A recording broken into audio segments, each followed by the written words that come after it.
అండి మినపప్పు వడియాలు పెడుతున్నాము. పెట్టాను సరే. మినపప్పు వడియాలు ఇది గ్రైండర్లో వేయాలి. మిక్సీలో అన్నా వేసుకోవచ్చు, గ్రైండర్లో కూడా వేసుకోవచ్చు. ఈ 2 గ్లాసులు పప్పు అండి. గుళ్ళు ఉంటాయి చూసారా, అవి 2 గాజు గ్లాసుతో వేసి అంతే. ఇంత ఉంటుంది గాజు గ్లాసు, ఈ నా ఏలు అంత ఉంటుంది. దాంతో పోసాను. పోసి ఇది ఇలా పెట్టుకోవాలి, మెత్తగా రుబ్బుకోవాలి. దీంట్లో ఏమేసానంటే అల్లం చిన్న ముక్క ఒకటి వేసాను, పచ్చిమిరపకాయలు, ఉప్పు. మనం గ్రైండర్లో రుబ్బుతున్నప్పుడే అల్లమును చిన్న చిన్న ముక్కలు కోసుకొని వేసుకుంటే నలుగుద్దండి. మనం తర్వాత ఉప్పు చూసుకొని, అంటే ఇది గట్టిగా రుబ్బాలి కాబట్టి నీళ్లు పోసేయకూడదు. పోసేస్తే మన దోశల పిండిలాగా అయిపోద్ది. అట్లా కాకుండా చూసుకుంటా రుబ్బుకోవాలన్నమాట. దీన్ని మనం రోల్లో రుబ్బుకున్నా కానీ అట్లాగే చూసుకుంటూ రుబ్బాలి.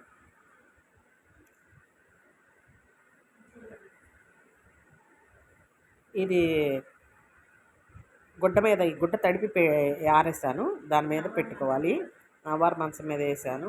మన ఏంటంటే బయట వరండాలో ఎండ వస్తుంది, ఎండకి పెట్టుకుంటే ఒక రోజులోనే ఎండిపోతాయి. దీనికేం పెద్ద 2-3 రోజులు ఎండ అక్కర్లా, ఒక రోజులోనే ఎండిపోతాయి.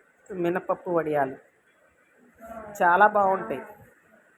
సాంబారు, రసం, వీటిని పులుసు కూడా చేసుకుంటారు. ఈ వడియాల్ని మనం పులుసు చేసుకుంటాం చూసారా, అట్లా పులుసు కూడా చేసుకుంటాం. పులుసు పెడతా, బాగుంటుంది.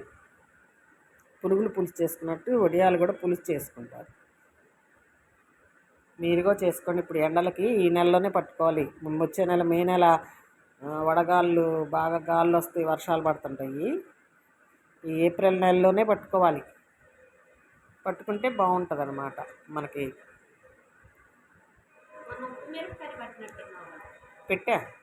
మిరపకాయలు పెట్టా అవి ఎండుతున్నాయి. ఎండినాక చూపిస్తాను మీకు.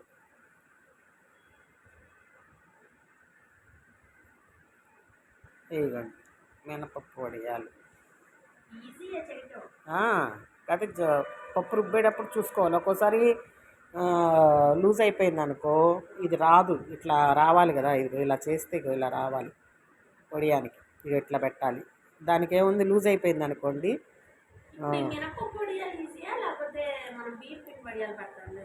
అదైనా బాగానే వస్తాయి, ఈజీగా వేసుకుంటే ఇవి కూడా వస్తాయి. ఏదైనా చేసే మనసు ఉండాలి కానీ ఈజీగానే వస్తాయి.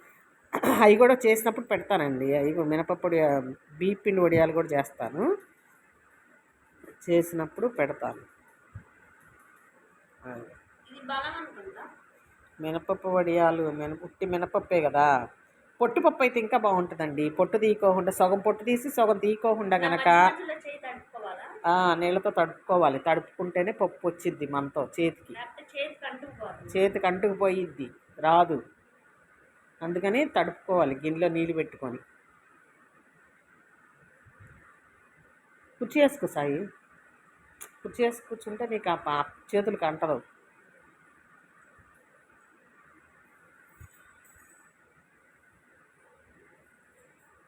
ఇదిగోండి,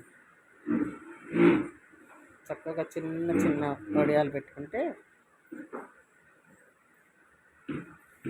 ఏంది ఒక 2-3 రోజులకు ఒకసారి పెట్టుకోవచ్చండి. ఇవి ఒక 2 కేజీలు పప్పు పెట్టుకుంటే చాలు, ఎక్కువ మనకి. ఎందుకంటే పప్పు అప్పుడే కదా తినేది, ఎప్పుడు పడితే అప్పుడు తినాం కదా. మినపప్పు వడియాలు మీరు కూడా చేసుకోండి.